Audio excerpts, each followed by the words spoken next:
Salut à tous, famille culée. N'oubliez pas de liker et de vous abonner à la chaîne pour tout savoir sur le Barça. Dans cette vidéo, nous parlerons de ce que Mbappé a dit sur le Barça et en Flick. Mais avant cela, nous avons d'autres sujets qui sont également très importants pour notre club bien-aimé. Passons au premier. Le Barça se meut déjà avec décision pour Alexander Slot, approuvé par Hansi Flick comme héritier idéal du but.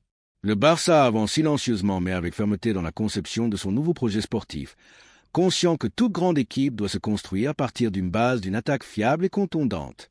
La direction sportive a centré son attention sur l'un des attaquants les plus productifs de la dernière saison dans le football espagnol, le Norvégien Alexander Slot.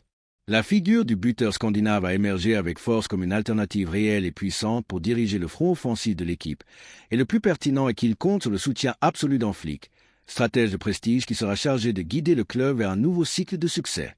Slot a eu une saison de consécration en Espagne, dans une ligue qui exige toujours un haut niveau d'adaptation, d'intelligence tactique et de précision technique. L'attaquant a su se distinguer avec éclat. Ses chiffres le soutiennent, 17 buts en Liga et 4 de plus en Coupe du Roi, signant une moyenne de buteurs d'un but toutes les 82 minutes, un registre d'élite seulement à la portée des attaquants avec une efficacité extraordinaire. Mais au-delà des statistiques, ce qui a vraiment attiré l'attention du Barça est son profil intégral en tant que footballeur.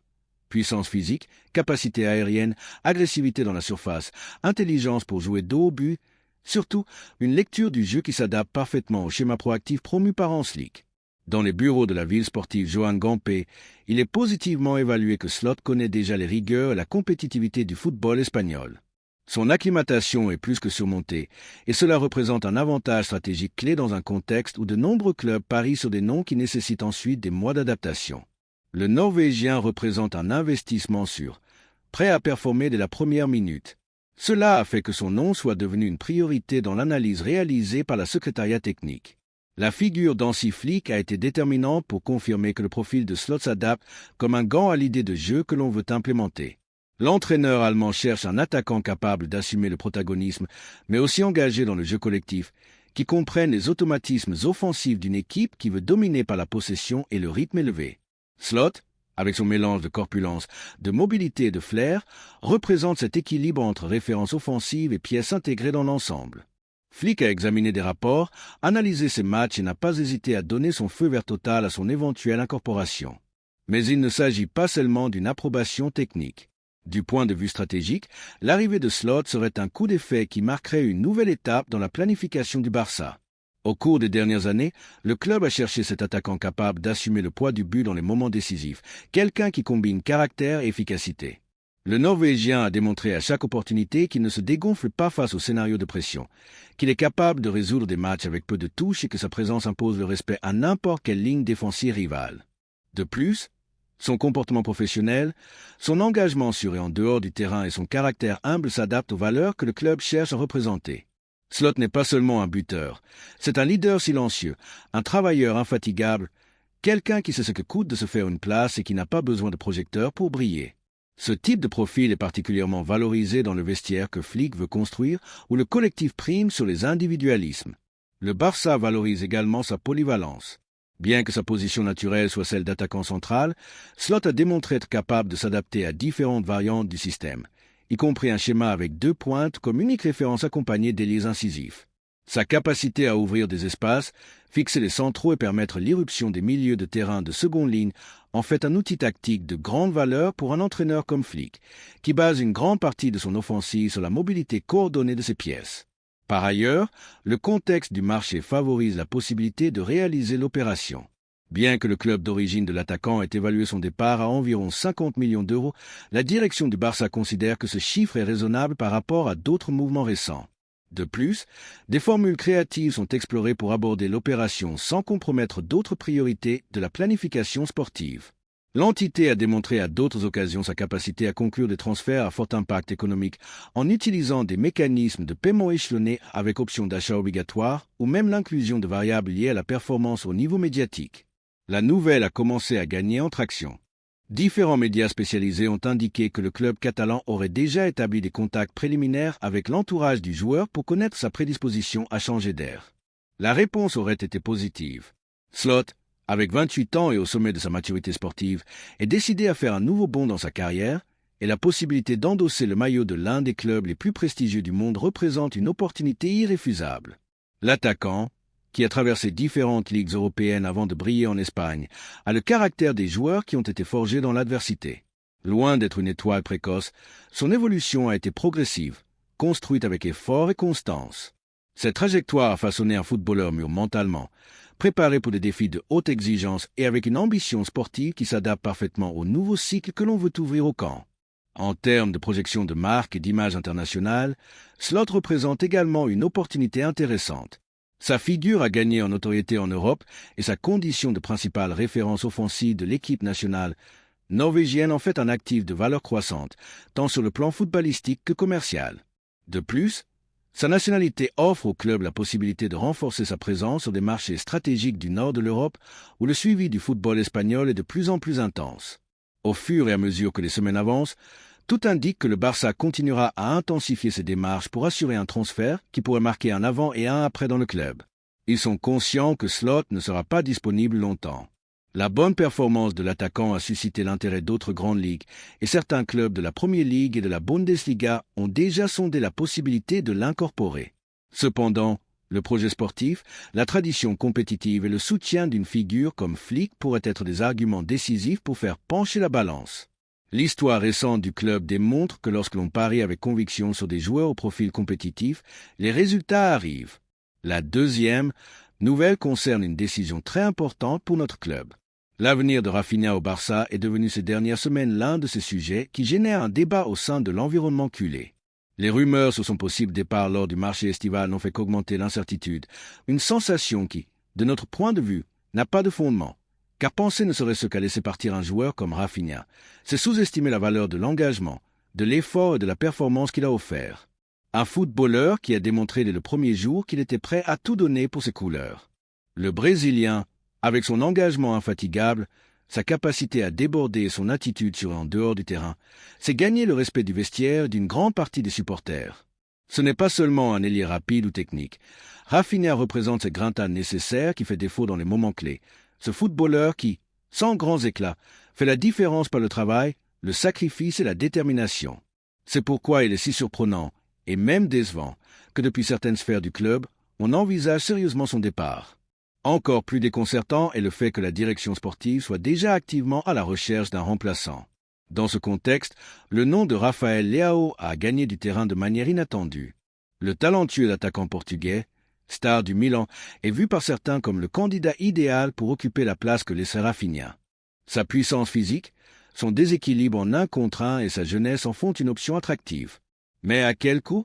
Il ne s'agit pas de remettre en question les qualités de Leao, mais de mettre dans la balance ce qui est vraiment en jeu.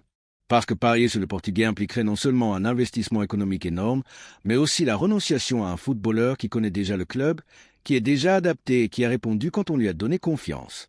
Et cette confiance est précisément ce qu'Hansi Flick considère comme fondamental dans la gestion de l'équipe. Le nouvel entraîneur de l'équipe culé n'a pas donné son accord pour le départ de Rafinha. Flick, avec son expérience et sa clarté, a laissé entendre qu'il valorise énormément le Brésilien, considère qu'il a encore une marge de progression et qu'il peut être une pièce clé de son projet. Sa vision est de construire une équipe à partir d'une base stable, de consolider ce qui a déjà été travaillé et de ne pas démonter des pièces qui peuvent continuer à croître. A-t-il un sens d'aller à l'encontre de cette vision? Est-il cohérent d'ignorer l'opinion du technicien dans la planification sportive? Le cas Rafinha devient ainsi un exemple clair des tensions qui existent parfois entre le sportif et l'économique. Alors que Flick défend sa permanence, depuis les bureaux, il semble que l'on priorise une éventuelle vente qui permettrait une certaine marge de manœuvre sur le marché. Mais vendre pour vendre ne peut plus être la solution.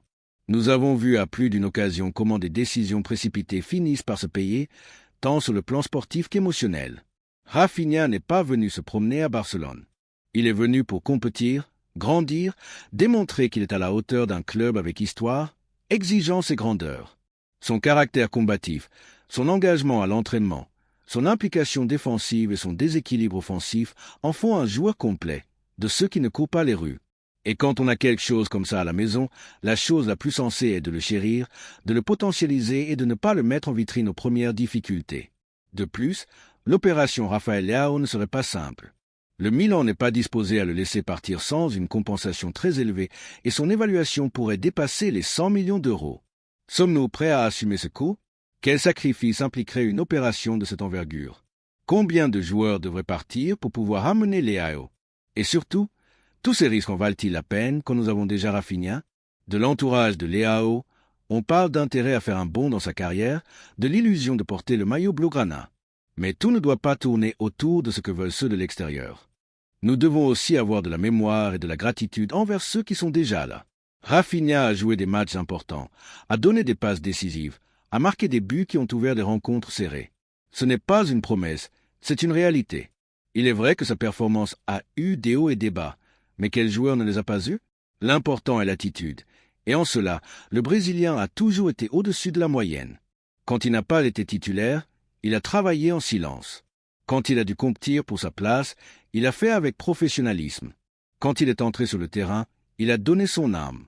Cela fait aussi partie de l'ADN culé, et cela ne peut pas être ignoré. Voulons-nous vraiment un club qui valorise plus le nom du transfert que l'histoire de l'effort? Est-ce ce modèle que nous voulons perpétuer?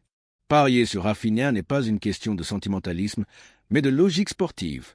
Hansi Flick le sait, et c'est pourquoi il ne veut pas le perdre. Son projet a besoin de continuité, pas d'improvisation. Il a besoin de joueurs déjà engagés dans la cause, qui ont compris ce que signifie ce blason, qui sont prêts à tout donner dans chaque ballon disputé. Et c'est ici que nous, les culés, devons nous faire entendre, car nous ne pouvons pas être de simples spectateurs passifs tandis que des décisions sont prises qui affectent le cœur de l'équipe. Nous avons une voix, nous avons une opinion et nous avons le droit de remettre en question ce qui semble ne pas avoir de sens. Qu'en pensez-vous? Rafinha doit-il rester dans le club ou voyez-vous une logique dans son éventuel départ? De notre point de vue, le laisser partir serait une erreur, non seulement pour ce que nous perdons sur le terrain, mais aussi pour ce que nous perdons en dehors. Rafinha est de ces joueurs qui contagient, qui élèvent le niveau d'intensité de ses coéquipiers, qui se sacrifient pour l'équipe. Des joueurs comme lui ne courent pas les rues, et quand on en a un à la maison, la dernière chose à faire est de lui ouvrir la porte. Il est temps de prendre des décisions avec la tête, mais aussi avec le cœur. Il est temps de regarder vers l'avant sans oublier ce que nous avons déjà. Il est temps d'arrêter de penser que ce qui vient de l'extérieur sera toujours meilleur, car parfois ce dont nous avons besoin est déjà parmi nous. Il suffit de le reconnaître et de lui faire confiance. Rafinha mérite de continuer dans cette équipe, mérite de sentir que son effort en vaut la peine, mérite de savoir que les culés le soutiennent. Et c'est pourquoi, aujourd'hui plus que jamais, nous devons élever la voix pour que l'histoire de tant d'autres qui sont partis sans le mériter ne se répète pas, pour que nous n'ayons pas à regretter demain ce que nous n'avons pas su défendre aujourd'hui. Culé, l'avenir de Rafinha est en jeu, et peut-être aussi notre identité en tant que club. Que pensez-vous? Doit-il rester et continuer à grandir sous la direction de Flick? Ou pensez-vous qu'il est temps de lui ouvrir la porte? Nous vous lisons, car ce débat n'est pas seulement celui des bureaux, c'est aussi le nôtre, et notre voix, comme toujours, compte. La troisième nouvelle concerne les paroles de Mbappé et le tremblement de terre au Real Madrid. Mbappé lâche la bombe à Madrid. Le Barça a été supérieur et le vestiaire blanc brûle. Une tempête s'est déclenchée dans le vestiaire blanc, et son origine a un nom et un prénom, Kylian Mbappé. Ce qui semblait être le transfert le plus désiré de la dernière décennie pour l'équipe merengue s'est transformé en quelques mois en une source d'inconfort, de tension, et pourquoi ne pas le dire, de repentir. Oui, tout indique que Mbappé commence à se rendre compte qu'il n'a pas choisi le bon chemin.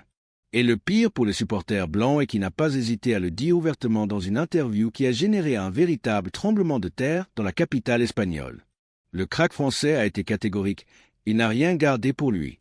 Les derniers matchs contre le Barça ont été des coups durs, des défaites qui montrent clairement que le Barça a démontré sa supériorité, a-t-il déclaré sans hésiter. Une déclaration qui a retenti dans chaque recoin du club blanc, qui tente de maintenir une façade de tranquillité, tandis que les fissures deviennent de plus en plus visibles. Et ce n'est pas une simple phrase dite au passage, ce n'est pas un commentaire isolé, c'est l'expression claire d'une déception qui grandit. Mbappé s'attendait à trouver dans son nouvelle équipe un projet solide, une structure gagnante, un environnement ambitieux. Mais ce qu'il a trouvé à la place, c'est une équipe désorientée, une direction qui improvise et des supporters qui ne pardonnent pas. Parce qu'à Madrid, quand on ne performe pas dès le deuxième match, on est déjà remis en question. Et quand on fait l'éloge de l'éternel rival, on devient directement un traître. Le Français est allé plus loin, parlant du Barça comme d'un modèle à suivre. Ils ont un plan, ils ont une identité, on voit le travail que fait Flick. Il fait un excellent travail. Il a apporté de l'ordre, de la confiance et une idée de jeu très claire, a-t-il affirmé. Et voilà le deuxième missile. J'aimerais travailler avec Flick à l'avenir. Que faut-il de plus pour que les supporters blancs commencent à soupçonner que leur star n'est pas là où elle veut être? La réaction à Madrid ne s'est pas fait attendre. Plusieurs secteurs du vestiaire ont montré leur mécontentement. Des dirigeants proches de la présidence sont furieux. Et sur les réseaux sociaux, une partie des supporters commence déjà à demander l'impensable il y a quelques mois, le départ de Mbappé. Ce qui était une histoire d'amour se transforme maintenant en un drame de malentendus. Pendant ce temps, à Barcelone, le sourire est inévitable. Comment ne pas sourire quand le joueur pour lequel Florentino Pérez a brisé toutes ses règles, celui qu'il a attendu pendant des années, celui qui a été traité comme le messie du madridisme, commence à se rendre compte qu'il a fait une erreur? Comment ne pas profiter quand ce même joueur reconnaît ouvertement la supériorité du Barça, faisant l'éloge de son travail, de son entraîneur, de ses talents émergents? Mbappé a également eu des mots pour certains des protagonistes du bon moment blaugrana. Il y a des joueurs qui sont dans un moment spectaculaire, comme Rafinha et Lamine. Ils font la différence. Ils ont de la personnalité et font beaucoup de mal à n'importe quelle défense, a-t-il dit. Des éloges qui, bien sûr, n'ont pas été bien reçus de l'autre côté de la Castellana. Comment un joueur du Madrid peut-il parler ainsi des footballeurs culés? C'est la question que beaucoup se posent dans un club qui se targue de valeur mais punit la sincérité. Du point de vue culé, on ne peut nier que ces déclarations sont une musique céleste. Parce que ce n'est pas seulement ce que dit Mbappé, c'est ce que cela implique. Il reconnaît publiquement la distance qu'il y a entre un projet qui avance et un autre qui se décompose. Il admire un entraîneur qui est arrivé pour reconstruire à partir du travail et non du marketing. Et surtout, il montre que son cœur commence à regarder du bon côté. Et c'est ici que nous, les culés, devons nous poser une question sérieuse. Mbappé regrette-t-il d'avoir signé pour le Madrid? Tout semble l'indiquer. Il ne semble pas à l'aise, il ne semble pas intégré, il ne sourit pas comme avant. Son langage corporel, ses déclarations, sa frustration sur le terrain, tout indique que sa décision de porter le blanc n'a pas été la bonne. Et pour un joueur qui a toujours été ambitieux et exigeant, cela doit être dévastateur. Il est curieux de voir comment Florentino Pérez, qui se vante de contrôler tous les aspects du club, a échoué de manière retentissante dans ce qui est le plus important, construire un projet cohérent. Il a tout misé sur un joueur, lui a remis les clés du vestiaire avant même qu'il n'arrive, et se retrouve maintenant avec une figure qui commence à remettre en question de l'intérieur. Où est passée cette vision stratégique du président? Où est ce prétendu plan infaillible qui devait rendre la suprématie blanche? Et encore plus provocateur, que pense l'affiche merengue maintenant que son transfert galactique fait l'éloge du Barça, souhaite travailler avec son entraîneur et admire ses joueurs? N'est-ce pas que la véritable erreur a été de croire que tout se résout avec des millions et des promesses creuses? Pendant ce temps, à Barcelone, les choses continuent leur cours avec sérénité, humilité et travail. L'entraîneur allemand a su transmettre une mentalité gagnante sans arrogance, a redonné à l'équipe une identité perdue et a réussi à ce que même de l'extérieur, on reconnaisse ce mérite.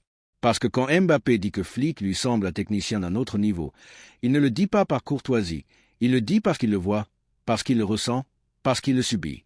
Et nous, les culés, devons valoriser cela. Ce n'est pas n'importe quel joueur qui fait ces affirmations.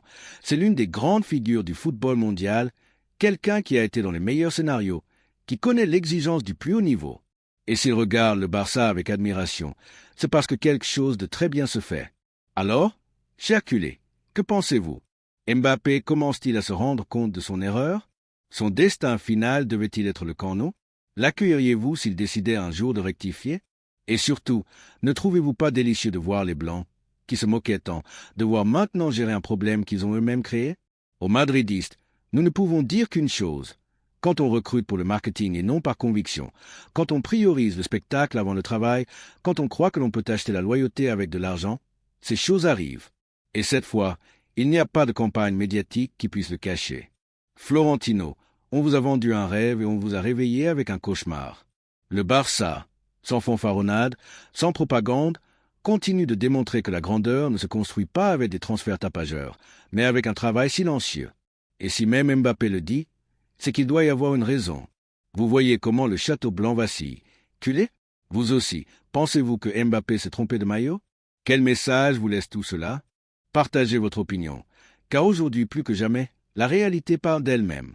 Et nous, depuis notre maison, continuons à avancer fermement tandis que d'autres se demandent s'ils sont vraiment là où ils voulaient être. Laissez-nous votre opinion dans les commentaires.